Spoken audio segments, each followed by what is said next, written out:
Ang hirap kumita, parang kulang ang oras sa isang akaw. Paano ako makakasabay kung luma ang gamit ko?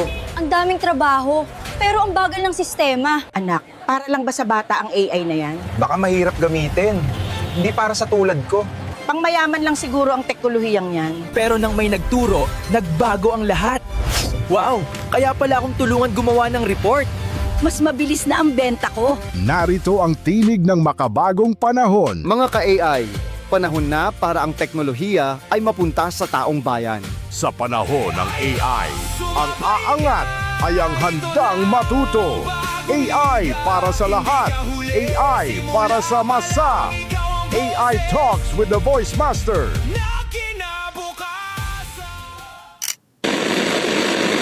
Welcome to the AI Talks with the Voice Master. Mula sa puso ng bayan hanggang sa dulo ng keyboard ng masa. Ito ang unang radyo at podcast show para sa AI ng mga ordinaryong Pilipino. Ito ang kwento ng AI na abot kamay ni Juan at Juana. Mga tanong mo, sasagutin natin. Mga kwento mo, itatampok natin. Dito, ang AI hindi lang para sa techie, kundi para sa tagakanto, guro, estudyante, OFW at bawat Juan at Juana. Kasama ang nag-iisang the AI Voice Master of the Philippines, Pocholo de Leon Gonzalez. Ito ang AI Talks with the Voice Master. Dito lang sa Radyo Pilipinas. Hello, great day, mabuhay! Isang mapagpala at mapagpalayang araw na naman sa inyo, mga ka-authentic innovators. Ayan, welcome ngayon. Nandito tayo sa Singapore ngayon, sa Expo. At ako po si Pocholo de Leon Gonzalez, the Voice Master of the Philippines, the AI Voice Master, and welcome na naman sa another powerful episode of AI Talks with the Voice Master. And today, mga ka-AI, bay nasa episode 40 na tayo, 40. Ayan. Apat na pong episode na tayo ng usaping AI para sa masa, at ngayong araw, pag-uusapan natin ang isa sa pinakamahalagang tech events sa Asia ngayong 2026, ang Asia Tech X Singapore. Kasama ang ATX Summit at ang The AI Summit Singapore. Hindi lang ito basta event, hindi lang ito expo, hindi lang ito gathering ng tech people. Ito ay parang salamin ng kinabukasan. At dito natin makikita kung nasaan o saan na papunta ang AI sa Asia, kung paano naghahanda ang Singapore, no? At kung ano ang dapat matutunan ng Pilipinas. Because while others are still asking, uso ba talaga ang AI? Singapore is already asking, how do we govern it, scale it, teach it, test it, and make it useful for everyone? Yan ang malaking pagkakaiba. Mga ka-AI, linawin muna natin ha. Ang Asia Tech X Singapore or ATXSG ay isa sa pinakamalaking technology gathering sa Asia. It is a jointly organized by Singapore's Infocom Media Development Authority or IMDA. Ang Informa with support from the Singapore Tourism Board. It brings together leaders from government, businesses, technology, and the digital economy. Asia Tech Singapore sa loob ng ATXSG may dalawang importanteng bahagi mula sa topic natin. No? Una ang The AI Summit Singapore at ATX Enterprise na ginaganap sa Singapore Expo from May 20 to 22. So, dito pinag-uusapan ang real-world use of AI sa negosyo, operations, leadership, governance, and enterprise readiness. Asia Tech Singapore or ang pangalawa natin ay ang ATX Summit, ang invitation-only Apex event ng ATX SG hosted by IMDA at Capella, Singapore. Dito naman pinag-uusapan ang mas mataas na level ng AI, agentic AI, embodied AI, ayan, workforce adoption, responsible governance, and digital partnership between government and industry. Alam niyo, ito hindi nagagawa sa Pilipinas, kasi doon, kanya-kanya tayo doon, no? At ang ATX Summit plus one, sa simpleng salita, ang AI Summit ay mas nakatutok sa negosyo at practical implementation. No, ang ATX Summit naman ay mas strategic, policy-driven at future-focused, pero pareho silang may isang mensahe. AI is no longer experimental. AI is now operational. Hindi na sila pang demo lang, hindi na siya pang content lang, hindi na siya pang hype lang. AI is now entering hospitals, schools, factories, banks, government offices, small businesses, and even public service. At kung hindi tayo gagalaw ngayon, abay mapag-iiwanan tayo. One of the biggest announcement connected to ATX Summit is the launch of OpenAI for Singapore, a partnership between OpenAI and Singapore's Ministry of Digital Development and Information.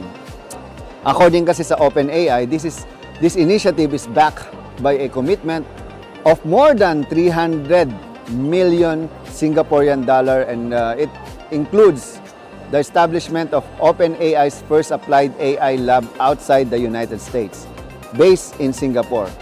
The lab is expected to create more than 200 Singapore-based technical roles over the next few years. At ang OpenAI, mga ka-AI, malaki ito. Very, very big, because this means Singapore is not just using AI.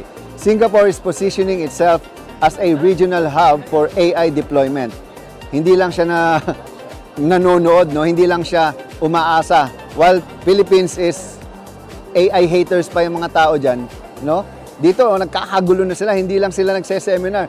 They are building infrastructure. They are training people. They are inviting frontier or mga frontier AI companies, no? Wow. They are preparing schools, businesses, and government agencies.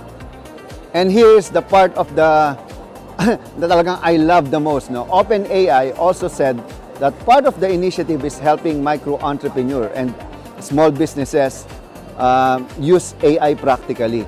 Yan ang tinuturo natin sa AI negosyo dyan sa Pilipinas.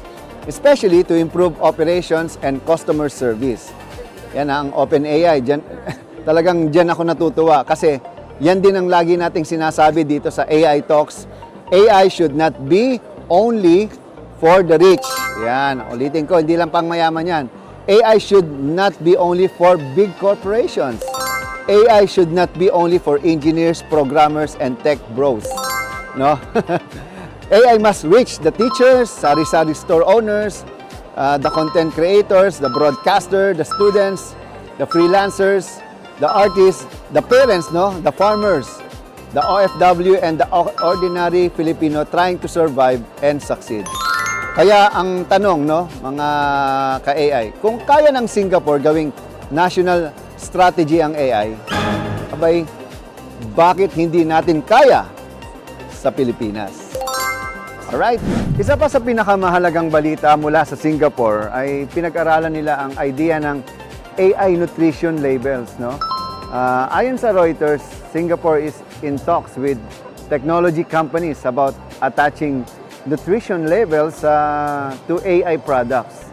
These labels would help explain what an AI product is intended for, or what its limitation are, and how people should or should not use it. Ayan, ha? Alam nyo, ang ganda ng idea ng Reuters, hindi ba? Kasi kapag pagkain, kapag bumili ka ng canned goods, may label, no? Calories, sugar, sodium, mga ingredients, no? At yung, syempre, yung expiration date. Pero,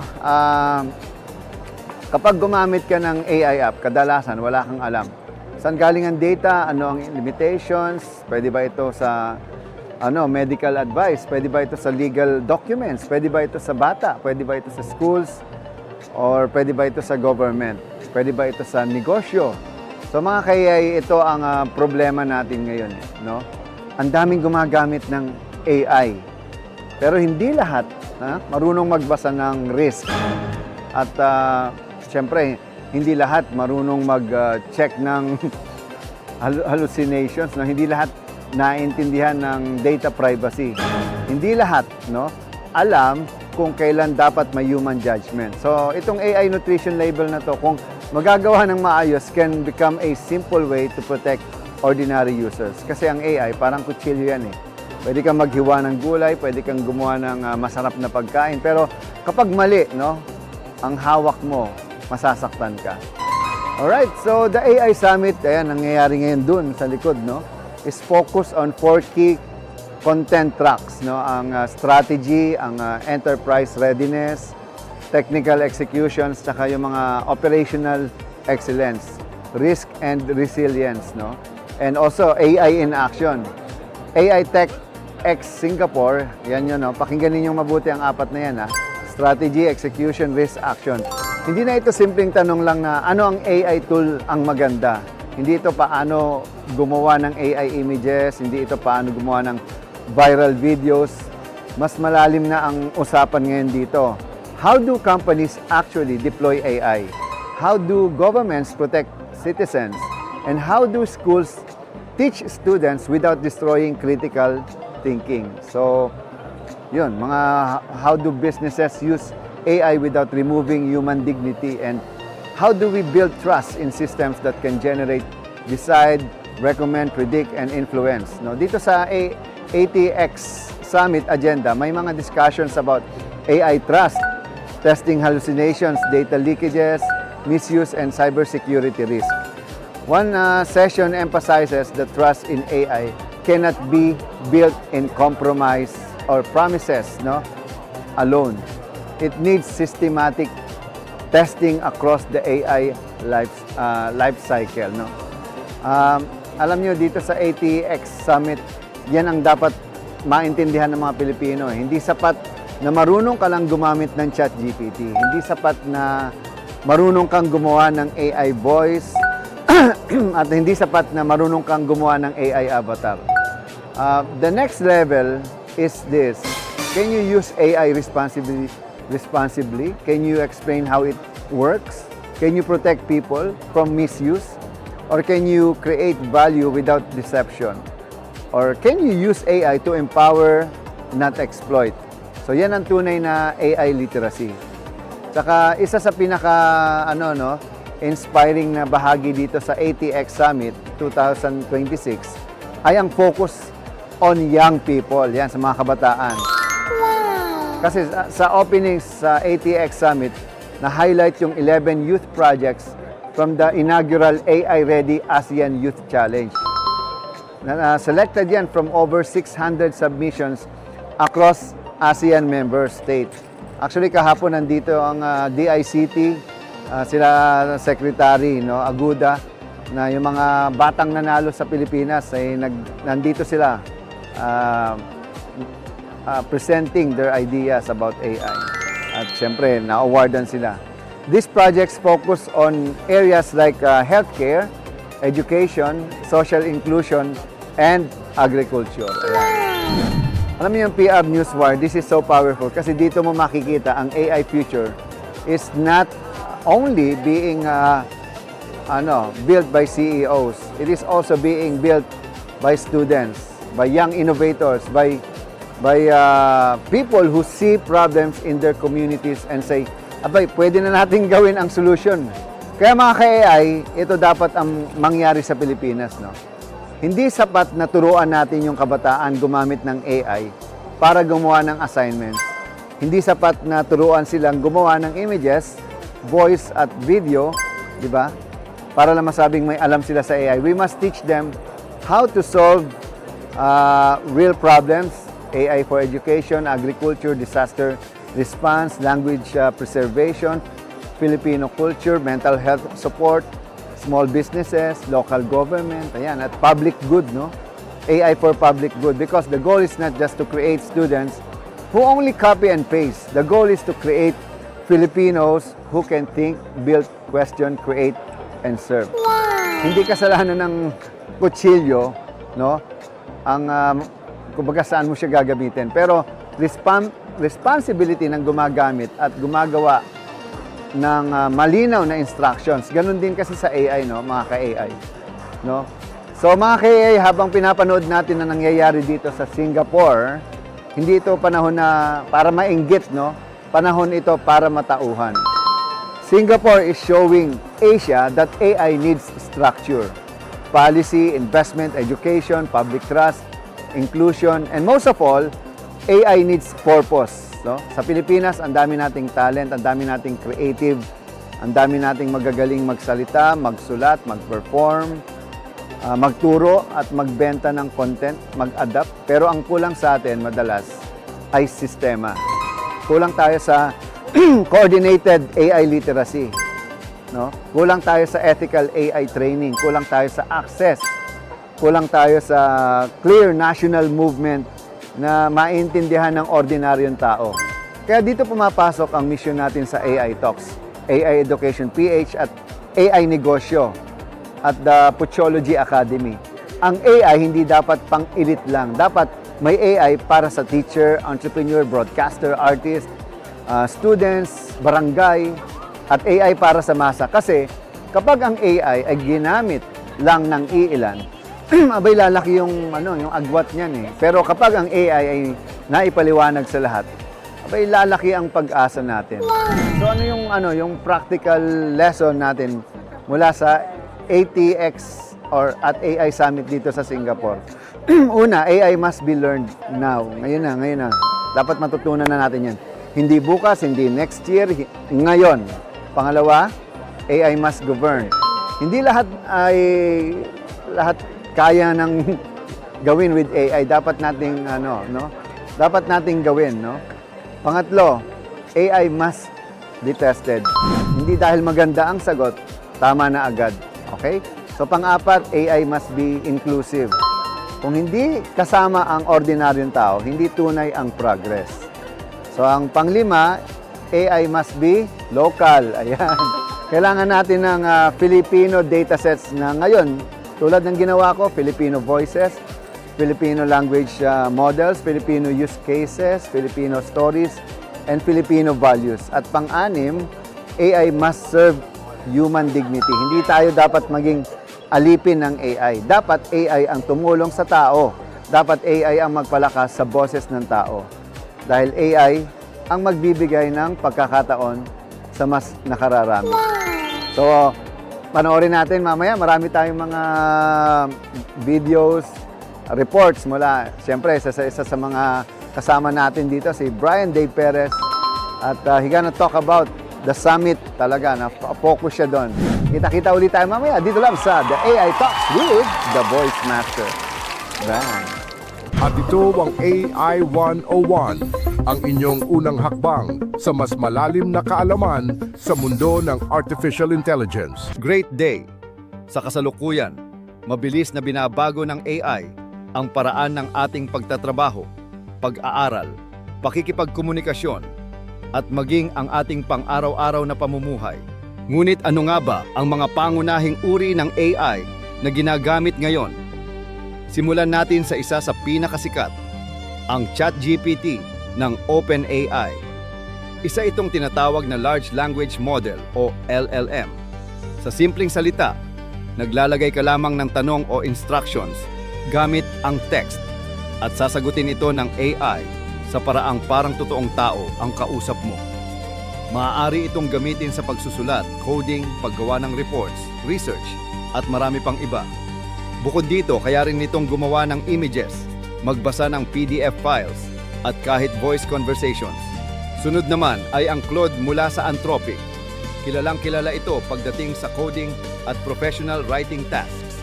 Marami ang nagsasabing mas natural at mas malinaw itong magsulat kumpara sa ibang AI models.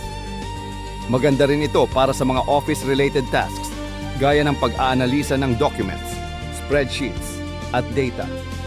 Kasama rin sa mga nangungunang AI ngayon, ang Gemini ng Google.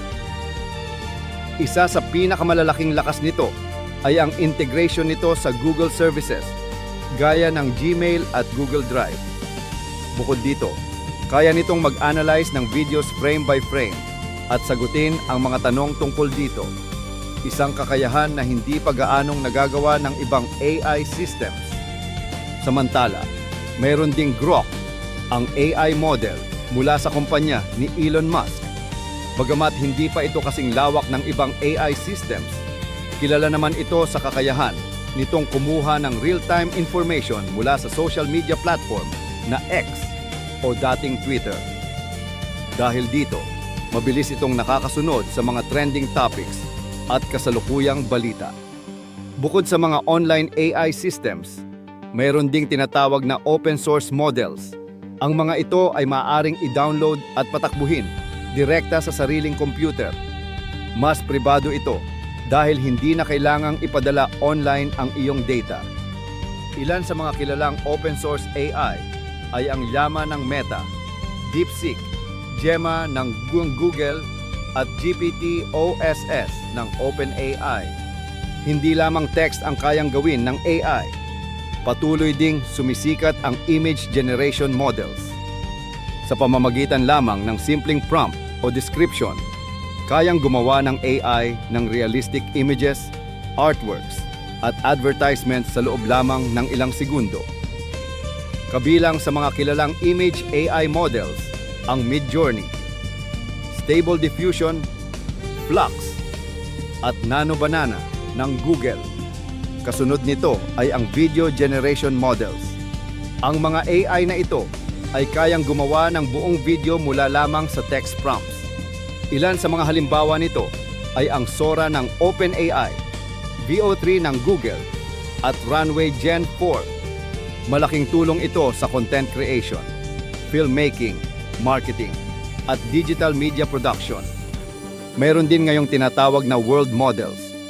Ang mga ito ay parang kombinasyon ng AI at video games kung saan kayang mag-simulate ng AI ng totoong mundo at maaaring makipag-interact dito ang users. Ginagamit ito sa robotics, autonomous vehicles, at advanced simulations. Para naman sa mga programmers, patok na patok ngayon ang coding models. Mga AI systems ito na tumutulong sa paggawa, pag-debug, at pag-test ng code. Kabilang dito ang Cursor, Claude Code, at Codex ng OpenAI. Dahil dito, mas bumibilis ang software development at app creation. At syempre, hindi mawawala ang audio models. Kasama rito ang voice cloning, AI-generated music, at text-to-speech technology. Halimbawa nito ang 11 Labs at OpenAI Voice Mode na kayang magsalita na parang totoong tao gamit lamang ang AI. Sa kabuuan, malinaw na ang artificial intelligence ay hindi na lamang konsepto ng hinaharap. Ito ay bahagi na ng ating kasalukuyan. Habang patuloy itong umuunlad, mahalagang matutunan natin kung paano ito gamitin ng responsable, ligtas, at makabuluhan. Muling magbabalik ang The AI Talks with the Voice Master. Huwag kayong aalis, babalik kami.